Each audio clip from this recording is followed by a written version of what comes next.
2 3 குறிப்புகள். நம்ம 10 12 படிக்கிறவங்களுக்கு இந்த வருஷம் 400 மதிப்பெண் மேலே 15 500 மதிப்பெண் மேலே எடுத்தவங்க பரிசு யாரெல்லாம் அப்படின்னு சொல்லிட்டாங்க. நம்ம அலுவலகத்துக்கு ஒட்டி இருக்கிறோம். அதில் செலவில் தப்பு குறி போட்டிருப்போம். தப்பு குறி போட்டிருந்தோம்னா என்ன அர்த்தம்? பரிசு இல்லைன்னு அர்த்தம். என்ன காரணத்தினால பரிசு இல்லைன்னு நம்ம வித்தியாசத்துலேருந்து நம்ம பார்த்த அளவுக்கு சரியில்லை, தப்பு அப்படின்னு சொல்லி தவறு குறி போட்டிருக்கோம். அது எங்களோட தவறாக கூட இருக்கலாம். அதை நம்ம பார்த்து சின்ன சின்ன தவறுகள் வரலாம் சொல்லிட்டு அங்கே ஒட்டியிருக்கோம். சில வேலை ரீவேலேஷன் அந்த மறுதிருத்தம் போட்டு திருப்பி அதில் பாஸாக இருக்கலாம், தேர்ச்சி பெற்றுக்கலாம். அது நமக்கு இங்கே விடுபட்டு இருக்கலாம். அது மாதிரி ஏதாவது இருக்கா நம்ம பார்த்துக்கலாம். அதில் இப்போ கூடுதல் தகவல் என்னென்னா 10ஆவதுல அதிக மார்க் எடுத்தவங்க எவ்வளோ பரிசு கொடுப்போம்?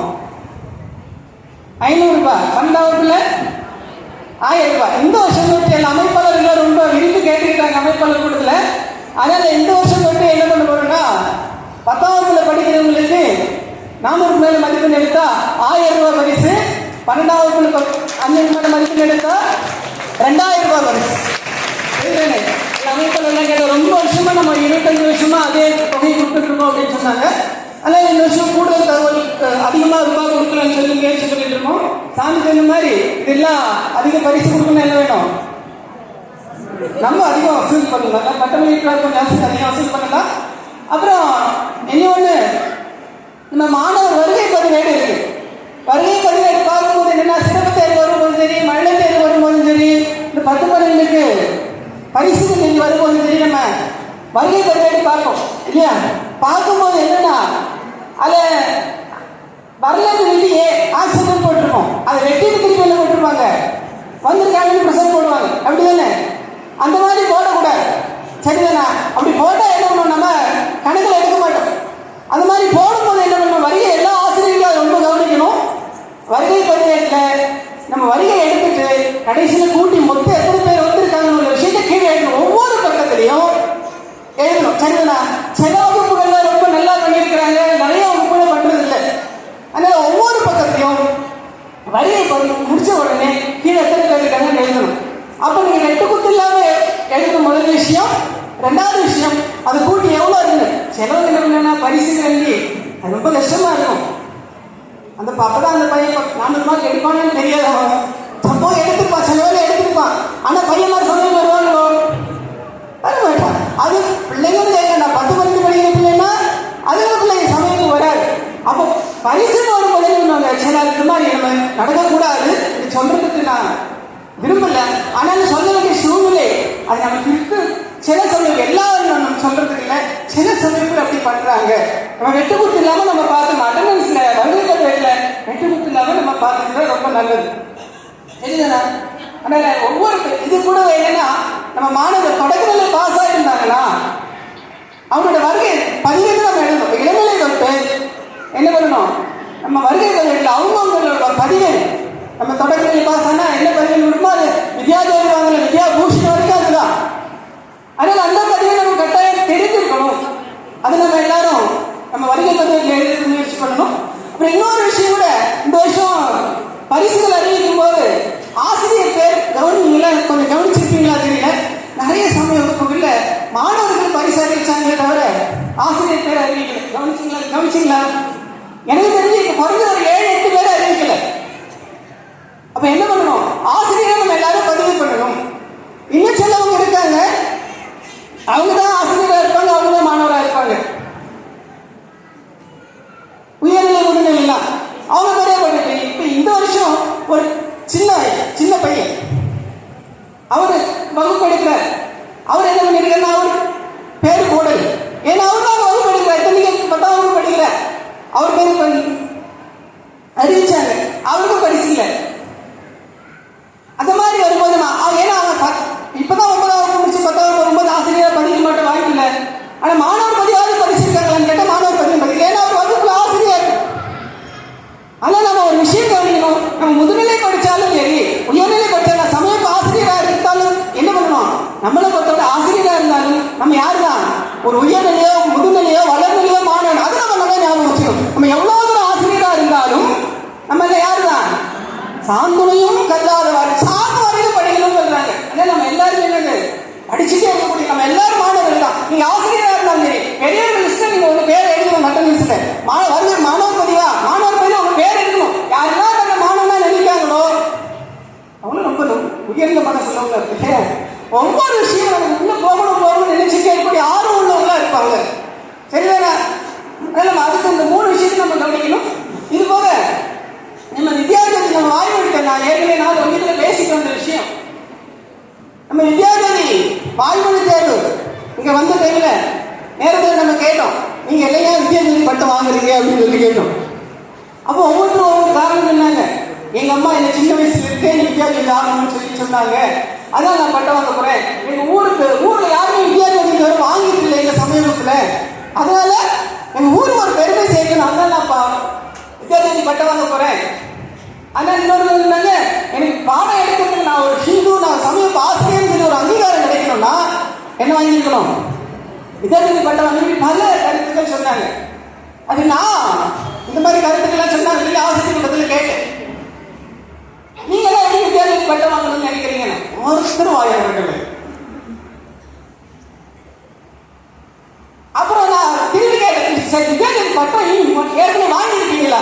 அவங்களாம் பதில் சொல்லலாம் சொன்னேன். அவங்க 2 பேரும் பதில் சொன்னாங்க. அது எனக்கு எந்த அளவுக்கு திருப்தியா இருக்குன்னு தெரியல. இப்போ நம்ம கேட்கிறோம், இங்க இருக்கிறவங்கள நான் ஏன் வித்யார்த்தி பட்டம் வாங்க போறேன், ஏன் வித்யார்த்தி பட்டம் வாங்கணும்னு நினைக்கிறேன் அப்படின்னு யாரும் சொல்ல முடியுமா?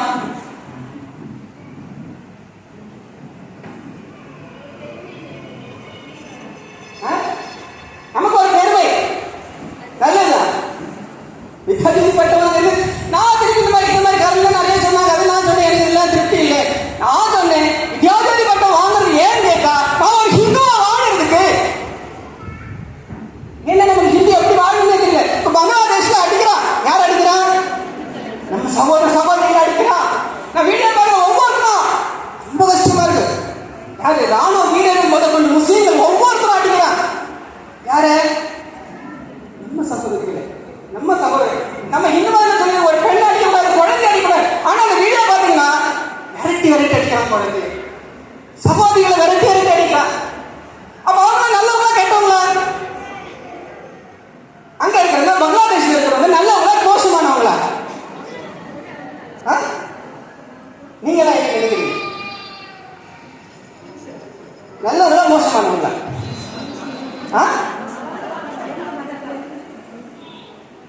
ஒண்ணு பதில் தெரியாது. அவங்க வந்து அவங்க நல்லதா இருக்கு, அவங்க கருத்து. நீங்க என்ன சொல்றீங்க? மத்தவங்க எல்லாம் மோசமானவங்க, சரிதானே? பயங்கரவாதிகள், அப்படித்தானே? வேற பயங்கரவாதிகள், வேற பயங்கரவாதிகள், பயங்கரவாதிகள். அவங்க ஒருத்தர் சொல்றாரு வேற தீவிரவாதிகள். சத்தியமா தீவிரவாதி தான் சொல்லுங்க. தீவிரவாதிகள் பயங்கரவாதி வித்தியாசம் தெரியுமோ? பயங்கரவாதிகள் பயங்கரமா இருக்கும், தீவிரமா இருக்கும். சரி, பயங்கரவாதிகளால அந்த பயம் இருக்கும், தீவிரவாதிகள் பயம் இருக்காது. அவன் கொள்கையில அவன் தீவிரமா இருப்பான், அவன் பேரு தீவிரவாதி. ஒரு ஹிந்து தன்னுடைய விஷயத்துல தீவிரமா இருந்தா அவன் தீவிரவாதி தான். ஆனா அது பயம் கொடுக்கறதா இருக்கக்கூடாது. அப்படி பயம் கொடுக்கறதா அவன் பயங்கரவாதி. அப்போ பங்களாதேஷ்ல இருக்கிறவங்க என்ன பண்றாங்க? பயம் கொடுக்குறாங்க. யார? ஹிந்துக்கள. அப்ப அவங்க எல்லாம் நல்லவங்களா கெட்டவங்களா? அவங்க சொல்றாங்க மோசமானவங்க சொல்றாங்க. நல்ல நான் முதல்ல சொன்ன கருத்தை நான் ஆதரிச்சு பேசுறேன். ஏன்னா அவங்க மதத்தை பொறுத்த வரைக்கும் அவங்க சரியா நடந்துக்கிறாங்க. அதனால ஒரு முஸ்லீம் கிட்ட போயிட்டு நீ ஒரு மனிதத்தன்மை எதிர்பார்க்க முடியுமோ? முடியாது. ஏன்னா அவங்க மதம் அப்படி சொல்லி கொடுத்து யார் ஹிந்துக்கள் இருக்காங்களோ, அது யாரு முஸ்லீம்கள் அல்லாதவர்கள் யார் இருக்காங்களோ அவங்க எல்லாம் கொல்ல தகுதி உள்ளவர்கள். அவங்க எல்லாம் நம்ம கொல்லலாம். அவங்க மதத்தில் அவன் மதத்தை அவன் ஃபாலோ பண்றான், கடைபிடிக்கிறான். நான் கேட்டேன், நீங்க ஒரு வித்யார்த்தி பட்டம் எடுத்துட்டு என்னுடைய மதம் சொல்லக்கூடிய விஷயங்கள் நான் கடைபிடிக்கிறோமா இல்லையான்னு கேட்டா கடைபிடிக்கிறோமா? நம்ம கொஞ்சம் யோசனை. வித்யார்த்தி பட்டம் எடுக்கணும் கிடையாது, அது நமக்கு ஒரு தகுதின்னு சொல்ல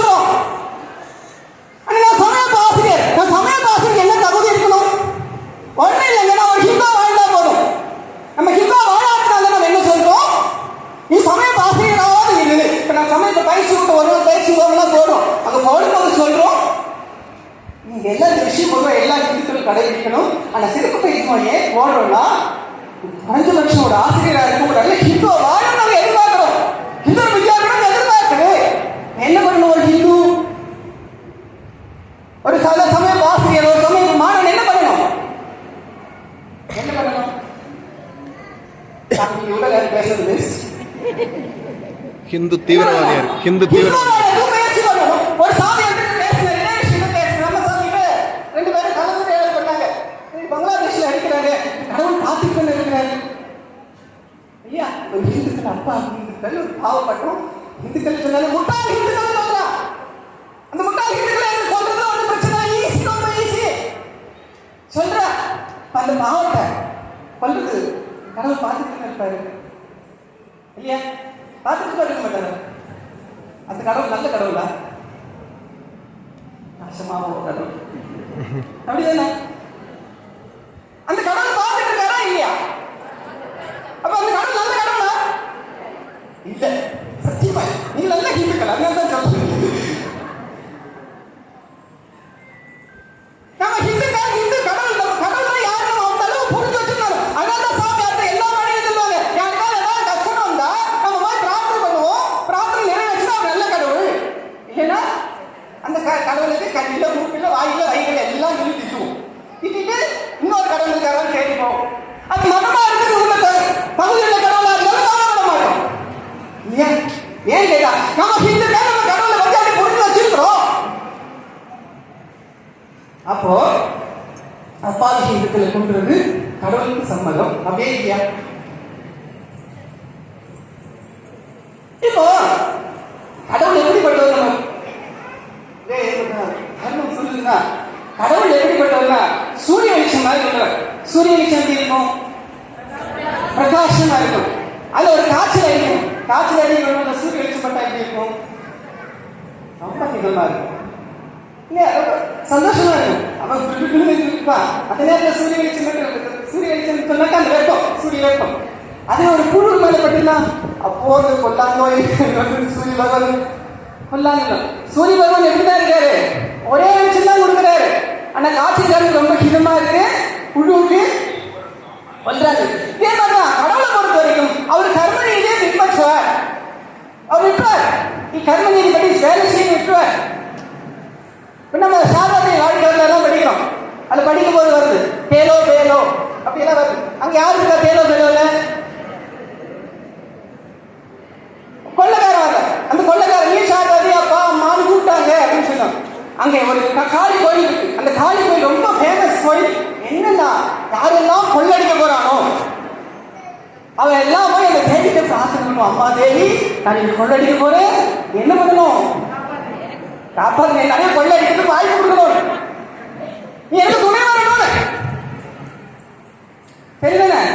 அப்போ கடவுள் வழிபட்டா கடவுள் நம்ம நம்ம நல்ல விஷயத்துக்கு நீ கடவுளை நாடனா கடவுள் நமக்கு நல்லது பண்ணுவார். கடவுள் அருள் என்னங்க பரிசுத்து பரிசுத்து சத்துரு கிருப்பான்னு சொல்லி ஒரு பாட்டு உண்டு. கடவுள் அருள் எனக்கு பொழுகிட்டே தான் இருக்கு. அந்த கடவுள் அருள் பொழுகிட்டு இருக்குல்ல, நம்ம நல்ல விஷயமா நம்ம நல்லது சொல்லி நம்ம கடவுள் அருள் எடுத்துக்கிட்டோம்னா நமக்கு நல்லது. மோசமான வழியில போறது நம்ம கடவுள் அருள் பிடிச்சோம்னா என்ன ஆகும்? நம்ம மோசமா போகும். மக்களுக்கு ரொம்ப நல்லதா தெரியும். ஆனா நம்ம அழிவு பாதைக்கு போகும். அதனால அந்த சாமி சொன்னார், கடவுளை யாருக்கு நீ சரியான வழிபடணும். ஒரு கிறிஸ்தவனோ ஒரு முஸ்லீமோ அவன் மத விஷயத்துல எப்படி இருப்பான்? அவன் மதம் சொல்றத கடைபிடிப்பாங்க. அது நம்ம தப்பு சொல்லக்கூடாது. ஏன்னா அவன் விஷயத்துல அவன் தீவிரமா இருக்கிறான். முதல்ல சொன்ன மாதிரி அவங்க தீவிரவாதிகள் தான். ஏன்னா தீவிரவாதிகள் யாரு? தன்னோட விஷயத்தை யார் தீவிரமா பின்பற்றாங்களோ அவங்க தீவிரவாதிகள். அது தப்பு கிடையாது. ஆனா ஒரு ஹிந்து நம்ம எல்லாம் இருக்கிறோம் சமயவாசி தான். நம்ம மத விஷயத்தை நம்ம ஒழுங்கா கடைபிடிக்கிறோமா?